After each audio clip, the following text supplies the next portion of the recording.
Well, welcome everyone to today's episode of TMI Advice You Didn't Want. Today we're talking about method acting and lucid dreaming. We had a comment on one of our TikTok posts this week that was so fascinating to me. And we have so much that we're going to be talking about when it comes to manifestation and lucid acting, dreaming, all the deals. So let's get into it. In case we haven't met, my name is Karen. And my name is Ashley.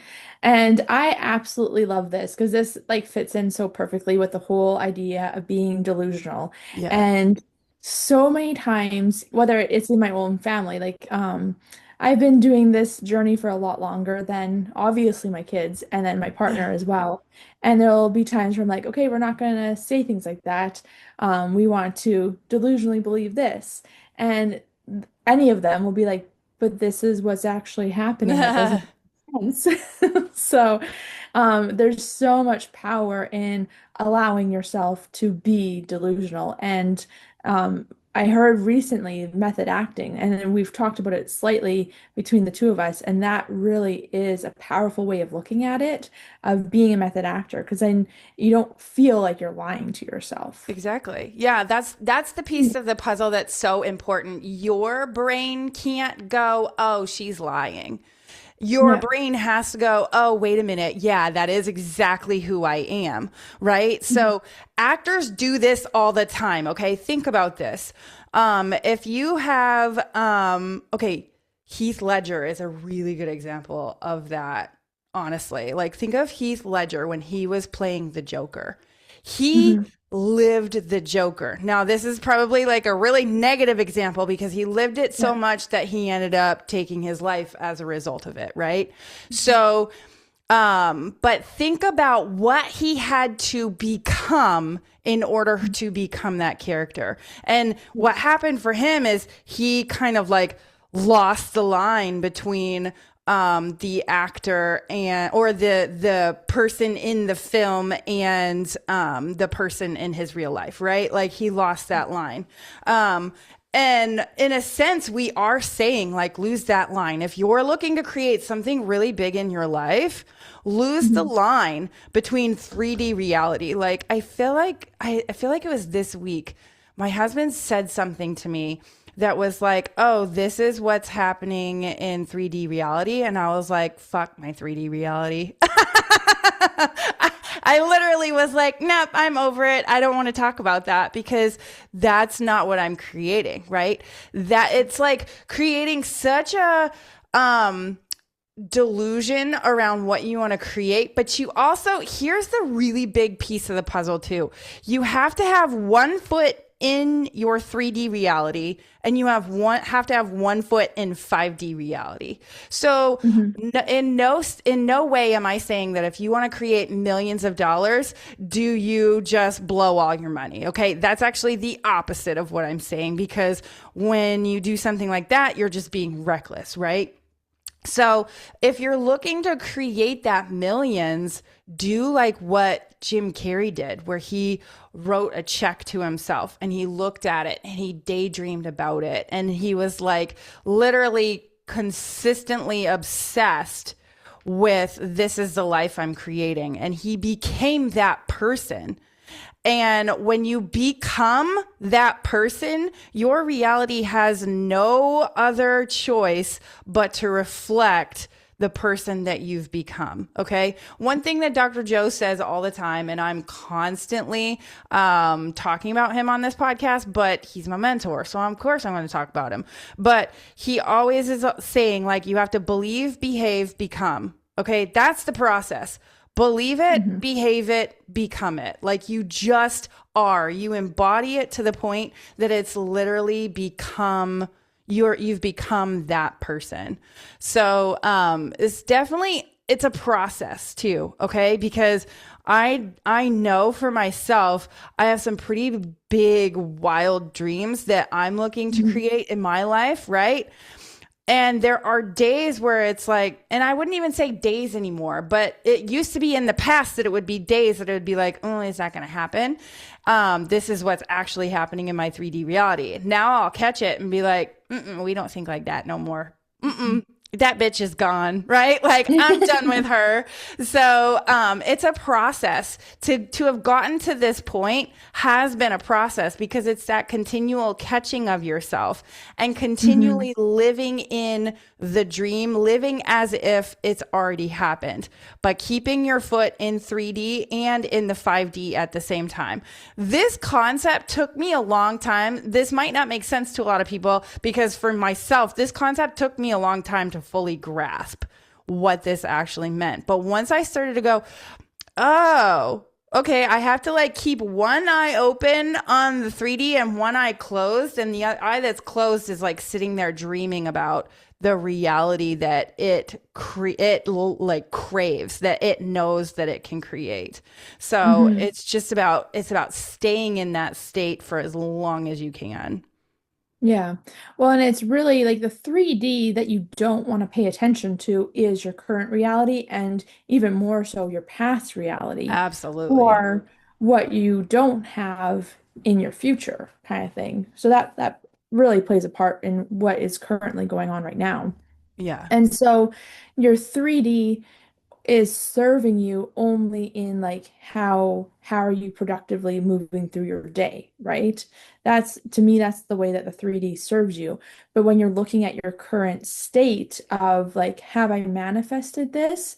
It really it plays no role and it is tripping you up and fucking you over. Like you really just want to look at how can I utilize my 3D?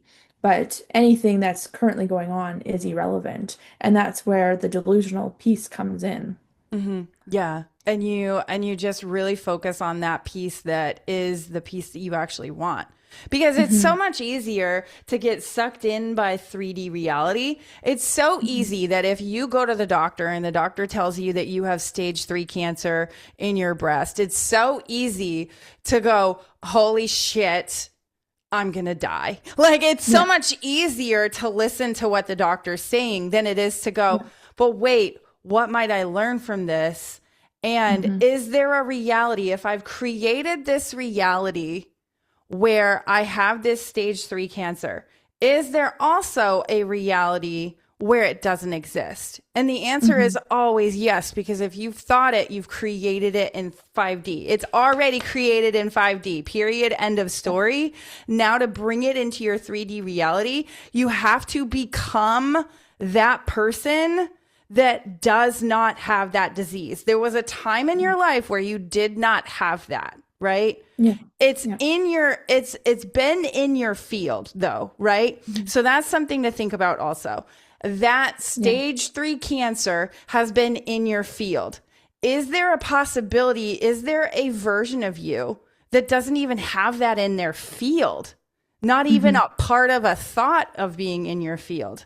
And the Yeah. answer is absolutely, because Hmm. you have created, there was a thought pattern that created that in the field. There was a Yeah. thought pattern, there was a thought and feeling. The feeling is the most important piece. Thought and feeling pattern that created that in the field. The moment you obliterate that from your field is the moment it's gone forever. Hmm. Well, and it's not even just like spiritual. This is like neuroscience. Mm-hmm. They literally say that most things that are like Western medicine claims to be genetic are not. Exactly. They're the normal. Like you usually do the same things as your parents did. You usually eat the same things as your parents did, and participate in the same kind of activities that your parents do. Like, and so you basically the genetics are just that you do all the same things, and that's really it, right? But for the things that are genetic, neuroscience has confirmed that there is an on-off switch to those genetical things. And you get to flick it on and you get to flick it off. And it's a lot harder to flick it off, but it's still possible. And so there's nothing that you're like, oh, this is genetics, this is why I have it. No, you turn that on switch on. Like it's not just going to happen. And so with cancer, like a lot of people talk about how, if you have cancer, or if your parents have cancer, you need to get checked out. So like typically, because my dad had cancer young, and then a second time, because of the type of cancer he has, I'm supposed to go get a colonoscopy. I think it's every 5 years. And I'm just like, no, because I'm not checking that light switch on, you know? Mm, And so for me, like, it's like a complete no. And like, we can mentally say that. Like, I can be like, oh, no, I'm not going to go get the colonoscopy because I'm not checking that light switch on. But that is our 3D. Our subconscious is deciding whether that light switch is checked on or exactly. off. So Yeah, even if I don't go get that colonoscopy, I still could have checked that light switch on a subconscious level without realizing it. And that's exactly. where you have to have a lot of awareness too. Yeah. And your But subconscious is the part of your brain that's actually running the show at the end of the yeah, day. yeah, Because your subconscious mind runs 95% of mhm, everything, right? The mhm, rest of the 5% is your conscious brain, right? yeah, That's your analytical, that's your ego. The subconscious brain is running the rest of it. So it's about figuring out what's running underneath the surface that you may or may not know about. And here's the beautiful part of this. You don't, when you're on your journey to release things, thoughts, feelings that don't serve you anymore, you may release things that you don't even necessarily on a conscious level know about that you're releasing. I got to the point where I just came back from a Dr. Joe event and I had a really big experience.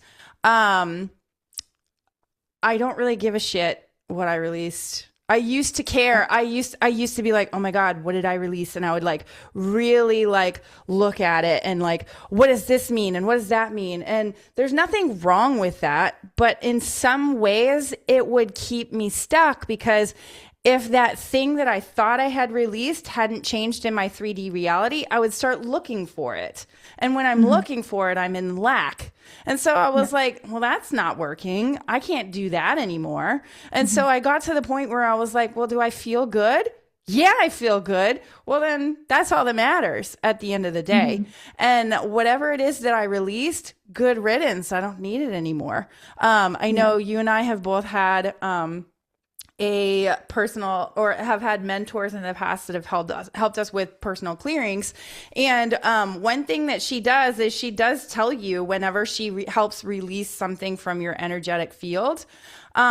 But I remember the first time that I worked with her, I was taking notes and she could tell I was taking notes and she was like, "Are you taking notes right now?" And I was like, "Yeah." And she said, "You don't need to remember this. This isn't mhm, necessary. It's yeah, really not. Like at the end of the day, we don't need to know what our energetic field has let go. mhm, In a lot of ways, we can. Like there can be some intuitive experiences that happen where mhm, maybe there could be energetic beings that tell us, "Hey, you've released this," or our own intuition tells us, "No, I completely released that." But if it's yeah, not completely apparent, who cares? Do you feel yeah, good? Are you starting to notice different patterns changing in your life and a lot easier than before? That's the thing that I'm really starting to notice since my Dr. Joe event. I'm noticing there are some patterns and I'm like, oh, that was a lot harder to do before. And now I have an easier time. Okay. mhm, That's interesting. And so that's the kind of stuff that I really focus on now as opposed to, oh, but this is what this was supposed to mean. Like for example, angel numbers would get me tripped up constantly too. Okay? mhm, Cuz you're like, "Oh my god, 111, it means that I have new beginnings. Something big is coming into my life. Maybe there's going to be an opportunity today." And then nothing would come and I would be like, "What the fuck?" Right? Like, and it would be like, I missed the whole point, right? Because yeah, I'm sitting here looking for mhm, the thing that's actually not necessary for me to sit here and look for. I just need to sit mhm, here and go, wow, I think I feel really good today. I feel on point. What did I do so well today? And review your thoughts, review your feelings. Or maybe it's the opposite. Maybe it's like, I feel like crap today. What have I been focused on the most today? And mhm, that to me is the like, that's the piece of the puzzle that I feel like a lot of people in the spiritual community miss because a lot of times like you'll see these TikToks where people have like this sage or this incense and they're like burning it and they're like, "You're about to receive blah blah blah blessings." And I realize a lot of that because I do social media. I realize a lot of that has to do with the fact that TikTok likes that kind of thing. And so that's how come they do it because they want to get their face in front of people. But unfortunately, what can happen is that can trip some of us up that are on this journey trying to figure out, like, oh, wait, this person told me that I was supposed to experience XYZ and I didn't. Now I'm looking for it. And now it's not here because I'm sitting in lack because I'm looking for it. Yeah. So it's a game, man. It's a game. Well, I think it's important, like when those things happen, like I view them as confirmations, not Yeah. like, oh, I need to find this. It's a confirmation of what I'm already doing. Um, and like with like the subconscious mind, like when you think about it, like the subconscious mind controls all the really important things, right? Like it controls your walking, your breathing, your brain functioning, your heart pumping, like everything. And a really interesting example is like, so my cousin has competed in the Olympics, I think 3 times now.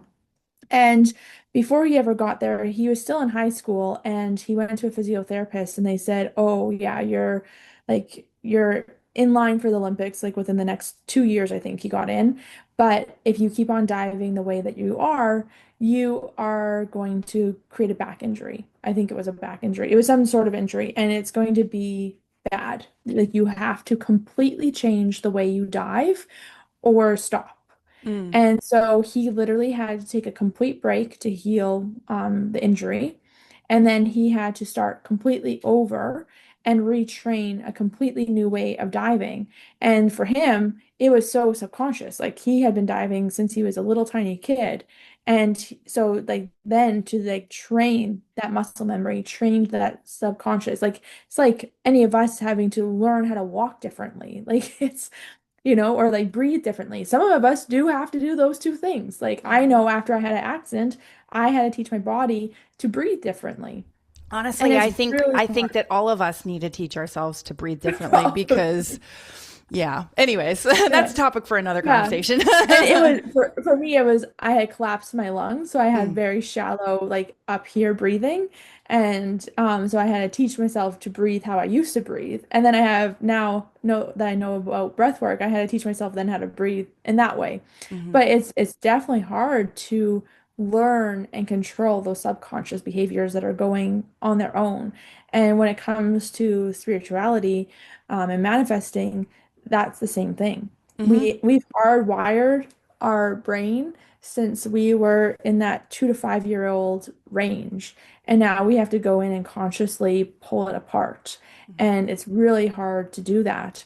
But it's possible, just like my cousin did redo his dive and he did get an Olympic gold or not gold medal, silver medal, I think it was. But anyways, um he did get an Olympic medal, and so we can do the same thing. We can rewire our bullshit that we have going on from our childhood, and we can have the life of our dreams. And when we have comments on our TikTok that are like, "Oh, but things are so bad. Like I've been trying and I've been doing," and it's like, obviously not. Like Mhm. that's like the hard, cold truth of it all Yeah. is obviously not. You see all these awful people that are living this high, wonderful life with all the things that they want in it. Whether they're happy or not is irrelevant. They have manifested all the things, the possessions that you want. And this has nothing to do with being a good person or anything like that. They literally, whether you want to call it method acting, or numerology, whatever, they have the formula in place to manifest that. It's that simple. It doesn't matter how good of a person you are, their brain is wired to manifest that thing. And that's Absolutely. as easy as it is. And like one of our mentors always would say, everything is numerology. Everything. Everything is a formula. And so all you have to do is plug in the formula and you will have what you want. No matter how Absolutely. good of a person you are, no Yeah. matter any of the other things. Hmm.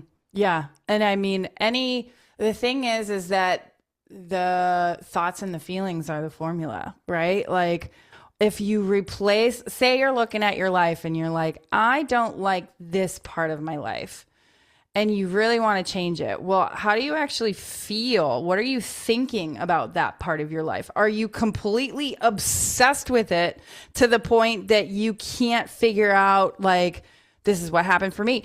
Why can everybody else have what I want, but I can't. Like, Hmm. that's not really a healthy place for me to be. But that was a question I would ask myself. I know I'm putting in the time, I know I'm putting in the energy. Why isn't this happening for me? That's the Hmm. program. Okay. Listen to that closely when you have those thoughts. Yeah. That's the program that you have to replace.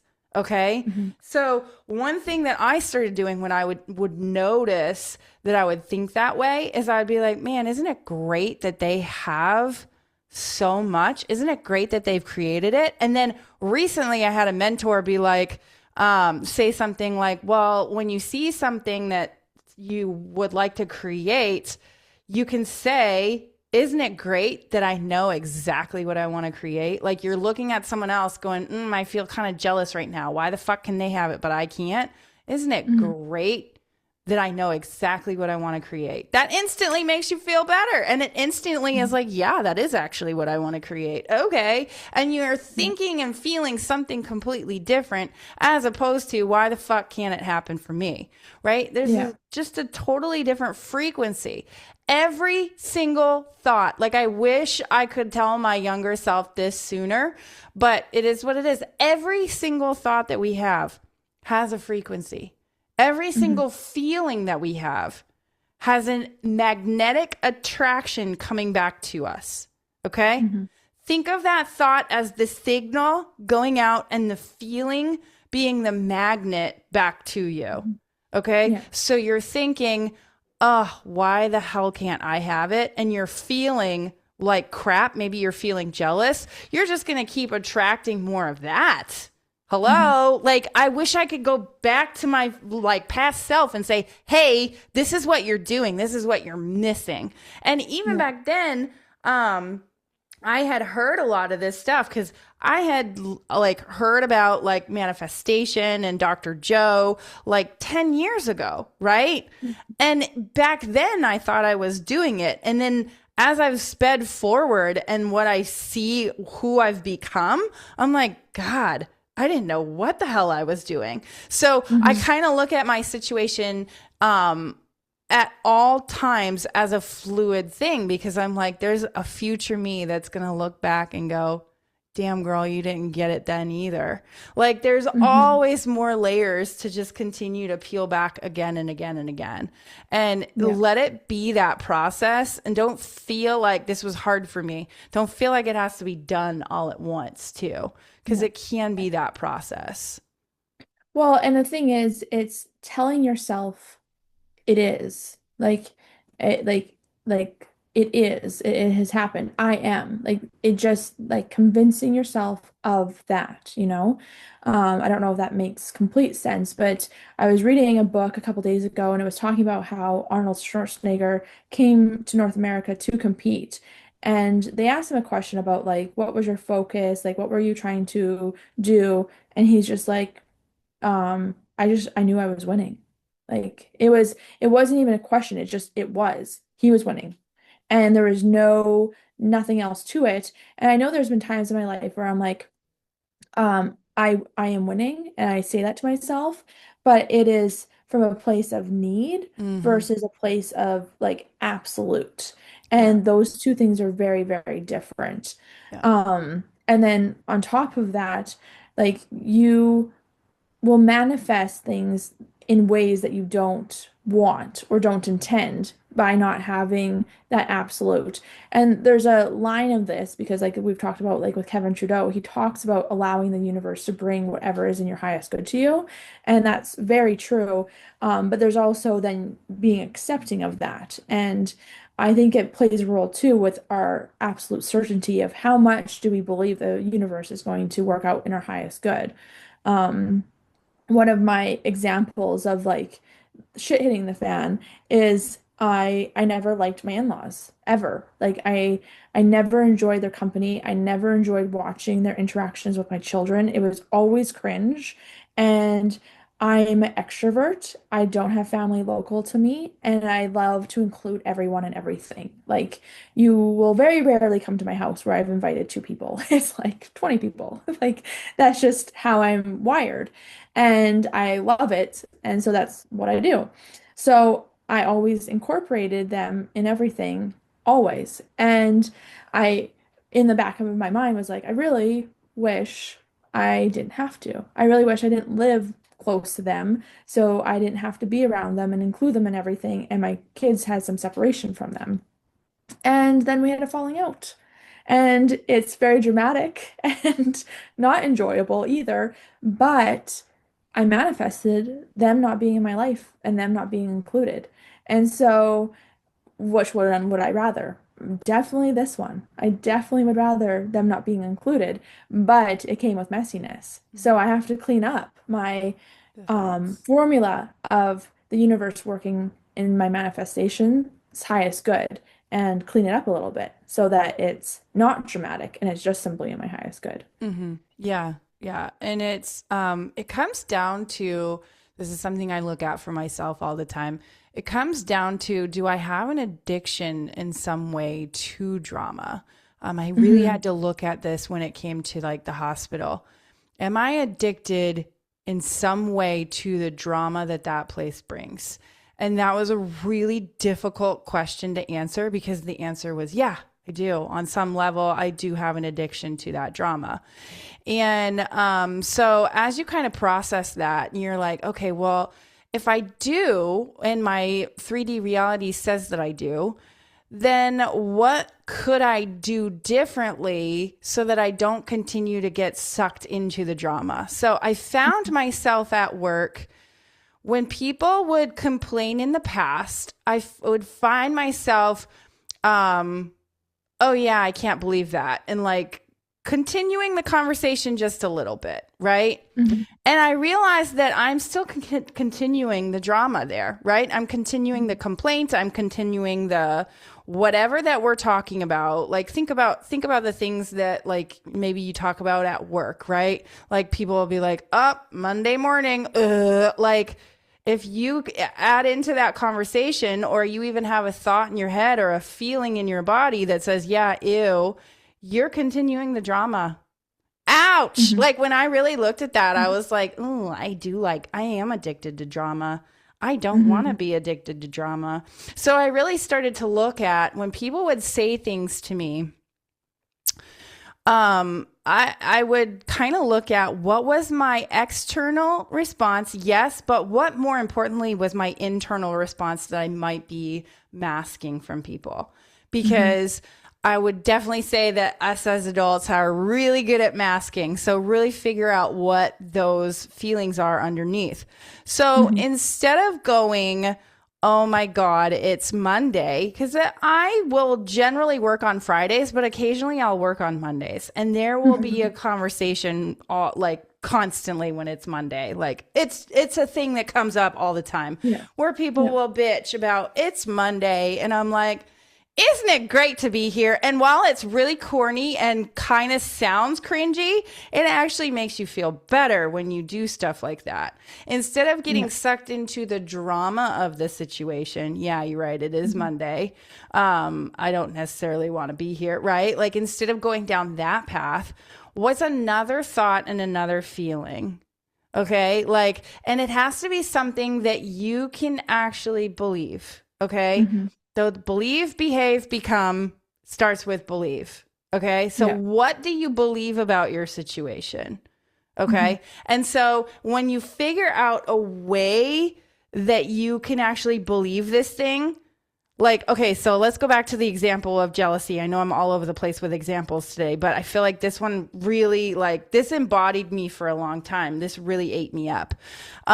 So when I would see people and I would be like, why the fuck can't I have that? There was a seed of jealousy there, okay? So when I would look at people and I would start to notice that I was doing that, going to the thought that I can actually believe of, isn't it great that I know exactly what I want to create? I believe that, right? Mm-hmm. That's not hard to believe. Isn't it Mm-hmm. great that I already know what I want to create? I now have pretty much like rewired, reframed what's going on with the thought when I see something that someone has that I would like to create, right? So you're literally saying something that you can believe. Now you have to continue to behave that way. Hmm. When you're believing it and you're behaving it and you're doing it over and over again, you have no choice but to become it. I'm sorry. Like, there's just no choice in your 3D reality but to become that particular person. And so Hmm. you can do this with anything, okay? But it has to be something that, first of all, makes you feel good. The new thought has to make you feel good. And it has to be something that you can actually believe. So if you're sitting there going, I am wealthy, I am wealthy. First of all, a millionaire is not running around all day saying, I'm wealthy. I'm sorry, but that affirmation, for one thing, needs to be changed. I'm like, pet peeve of mine when people have that as an affirmation. No, that's not the affirmation, because millionaires don't say I'm wealthy all day. But anyways, so find the thing that your brain can actually believe. And it has to be something your subconscious brain can believe too. Everybody's got to get on board. If everybody's not on board, you're not going to become that person that creates that in your 3D reality. It's just, Hmm. that's just the way it is. Okay. And this is a process. It's a Yeah. game. Let it be a game. This is what I really like played with. I was like, oh, this could be like, let's gamify this. What do I need to do in my brain and in my feelings to create something in my 3D reality? Like, what's the game I can play? And Yeah. every time I win that game, I go, oh my God, I did it. Like, that's when it's like, okay, the synchronicities start to show up. And it's like, yes, I've created that, you know? Hmm. Let it be that kind of a game. It's a process. And be Yeah. that actor. Live in that lucid dream, because let's be honest, 3D reality is a lucid dream that you can play with. It Yeah. just is. So Hmm. you can decide what you are believing, you can decide what you're behaving, and you can decide what you're becoming. Hmm. Well, I think when it comes to like the believing part, it's important to know like you don't have to believe it 100%. If you did, it would already be here. Um, It's just having even like a 1% belief that it's possible. Enough belief that you can put your heart into method acting as if it's already happened. Enough belief that you can act delusionally. Because if you have no belief whatsoever, Yeah, it's not going to you're work. not going to open yourself up at all. And if you believe a little bit, then as you get little synchronicities or little confirmations, you'll be able to believe more and more and more. And once you believe 100%, it's here. It's there. Yeah, Yeah. it's And done. so don't feel like you have to have 100% belief because it's not possible. So, That's one big reason too that I feel like asking yourself questions when you start to hmm. notice how you're thinking and feeling is one of the best ways to go about this. Yeah. Because you can ask yourself, wouldn't it be great if I could XYZ? And your Hmm. brain is now looking, ooh, got big chills on that one, but your brain is now looking for the answer to that question. Yeah. Wouldn't it be great if I could actually do, or not, Mhm. maybe not actually do, but wouldn't it be great if XYZ was blah, blah, blah, like whatever you want to insert there. Hmm. Asking those questions of yourself is so helpful in those experiences too. Yeah. Well, asking any type of like, what would this feel like? What, Hmm. um, yeah, all those kind of things, and putting yourself in that place as if it's already happened is going to be so powerful. Hmm. Yeah. I mean, we have so much creative power that we just don't tap into because we don't always realize that we have that ability. We Hmm. forget who we are. Yeah. One thing that was interesting was at the Dr. Joe event on the first day for the advanced follow up students, there's always like a, what's it called? A dress up thing. It's kind of like, so the very first AFU they had on Halloween. And so since then, they always have like a dress up as your future self kind of thing. There was one girl that had a cape and she had all kinds of questions on her cape. And she just said, okay, pick, like she would come around and she'd be like, pick a question and it's your question basically. And the question that came off for me was, what would it take for you to remember who you are? And it was like, Hmm. damn, that's something you have to remember every single day. I'm Yeah. sorry, but it's easy to get sucked into 3D reality and forget that you have so much power to create No matter what Mhm. it is you create, whether it's something you like or you don't like, you have so much power to create in your 3D reality. Yeah, definitely. Yeah. So guys, I think that this is a really good place to kind of end off. So if you're listening on your favorite podcast host, go ahead and give us a 5-star. Let us know in the comments what your thoughts are. If you're listening on YouTube, go ahead and give us a like, give us a subscribe. Let us know in the comments what your thoughts are as well. And if you're listening on TikTok, thanks for joining us, and give us some love. So with that, we're going to call TMI, Advice You Didn't Want, a wrap for today. See everyone next time. Thanks so much for watching. Click on one of the videos below to continue hanging out with us, and don't forget to subscribe.